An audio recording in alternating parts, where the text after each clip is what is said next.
Hello, my dear students, how are you? My today's topic is the section formula, which is related to the coordinate geometry. हम लोग section formula का application सीखेंगे कि section formula क्या होता है.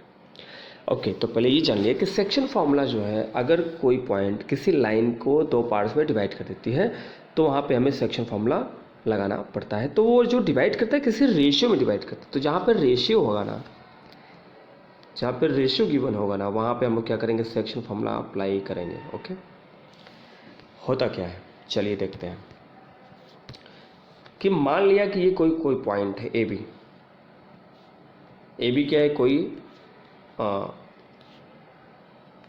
Line segment जिसका coordinate है x1 y1. ओके, क्लियर है. जिसका कोऑर्डिनेट कितना है x1 y1 और b का कितना है भाई x2 y2 है. और मान लीजिए यहाँ पे कोई पॉइंट p है, इसका कोऑर्डिनेट हमें पता करना है. ओके,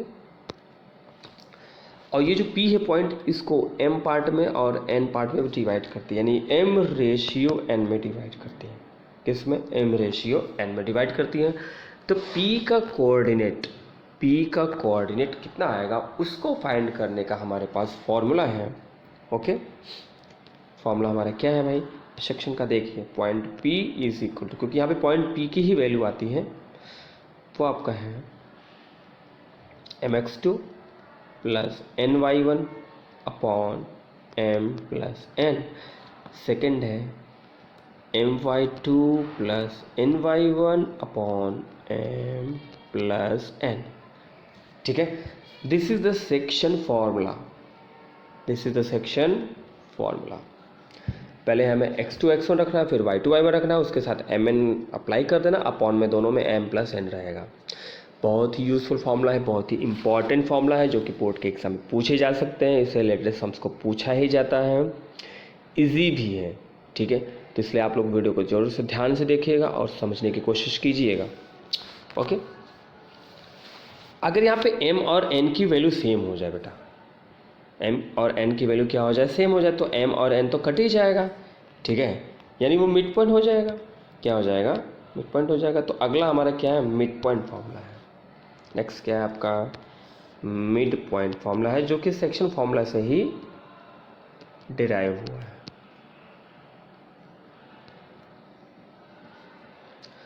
मिड पॉइंट फार्मूला कब अप्लाई करते हैं, जब कोई पॉइंट किसी दिए गए लाइन सेगमेंट को इक्वल पार्ट में डिवाइड करती है. ये हमारा क्या है, लाइन सेगमेंट है. ओके, ये हमारा क्या है, लाइन सेगमेंट है, जो कि A है, जो कि B है. ये x1 y1 है बच्चों, और ये x2 y2 है, और P क्या है, बिल्कुल मिड में है. तो रेशियो समान होगा, ये 1 रेशियो होगा ऐसा. तो P का कोऑर्डिनेट हमें लाना है, जो कि पता नहीं है. तो पॉइंट P का कोऑर्डिनेट होता है बच्चों x1 प्लस x2 अपॉन 2, और दूसरा होता है y1 प्लस y2 अपॉन 2. ठीक है, this is the mid point formula. ये अप्लाई कब करते हैं, जब हमारा पॉइंट क्या होगा, किसी लाइन सेगमेंट के बीचों बीच होगा.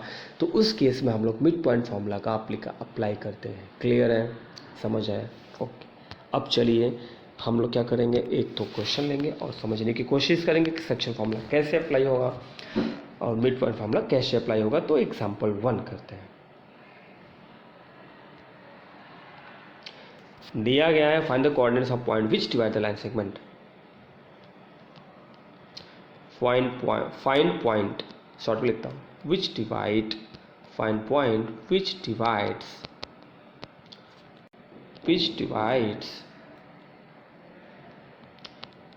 The line segment, which divide the line segment, joining points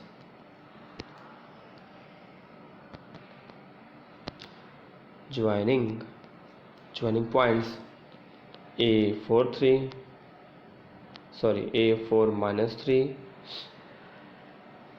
and B9 7. ठीक है, in the ratio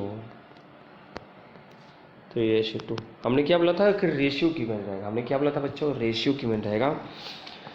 तो समझ लीजिए पहले क्वेश्चन. ये हमारा लाइन सेगमेंट है. ठीक है।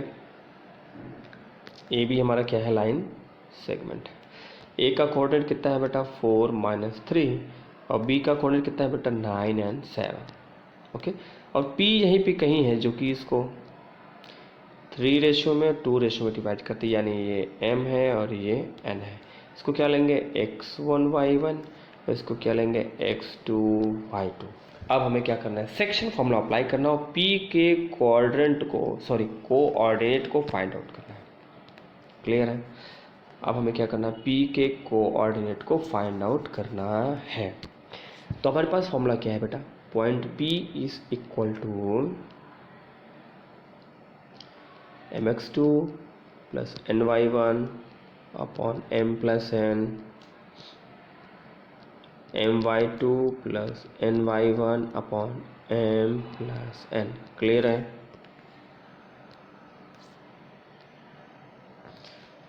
ठीक है। m दिख रहा है आपको 3 है।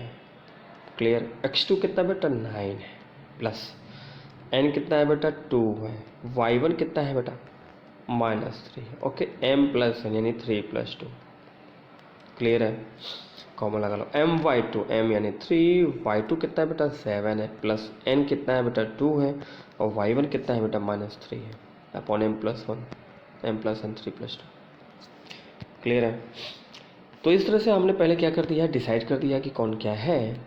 x1 y1 ले लिया, x2 y2 ले लिया और जो रेशियो है वो mn हो गया। क्लियर है। अब हम लोग क्या करेंगे, बस हमें हमारे पास खाली कैलकुलेशन करना बाकी रह गया है। चलो देखो 3 9 27 - 6 अपॉन 5। क्लियर है। 321 - 6 upon 5। Okay, is it clear. 27 - 6, 27 - 6 21 ना। ठीक है, कितना आएगा 21 आएगा ना। ठीक है।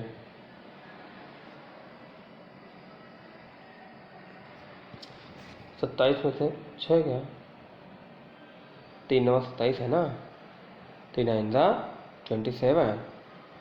अच्छा y1 कितना था बेटा x1 y1 तो -3 था ना, y1 नहीं रखेंगे, mx2 प्लस nx1 है यहाँ पे। ठीक है, सॉरी। ओके, यहाँ पे क्या बेटा nx1 ओके, x2 x1 और y2 y1। इसमें क्या रहेगा x2 x1 रहेगा, इसमें क्या रहेगा y2 y1 रहेगा। क्लियर है ना। थोड़ी सी मिस्टेक है, इसको रेक्टिफाई कर सकते हैं। y1 x1 की वैल्यू कितनी थी बेटा, x1 की वैल्यू थी 4 बेटा। हाँ,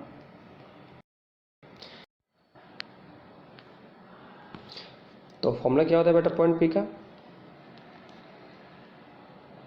mx2 plus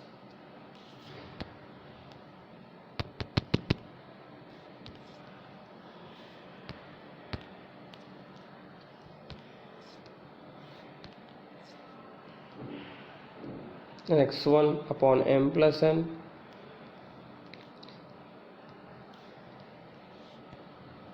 y2 plus ny1 upon m plus n।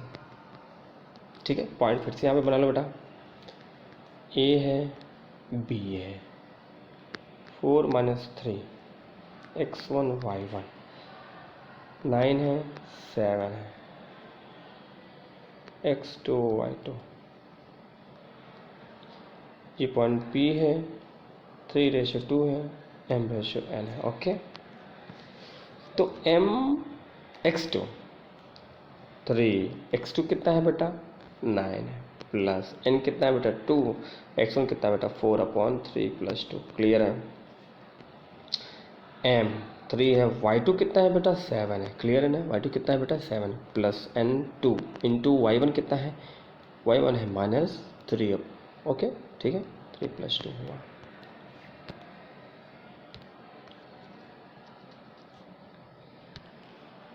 तो 3 9 27 प्लस 2 4 8 अपॉन 5, ये कितना हुआ 21 - 6 अपॉन 5। ठीक है। ओके, 27 8 कितना होता है 8 7 15। ठीक है, 35 अपॉन 5 और ये 21 में से 6 गया 15 अपॉन 5, तो कितना आया 7 आया और 3 आया। तो इस तरह से हमने क्या फाइंड किया, उस पॉइंट को फाइंड किया जो कि सेक्शन फॉर्मूला में यूज़ हुआ था। चलो आगे की वीडियो में हम और भी सम को देखेंगे, तब तक के लिए धन्यवाद।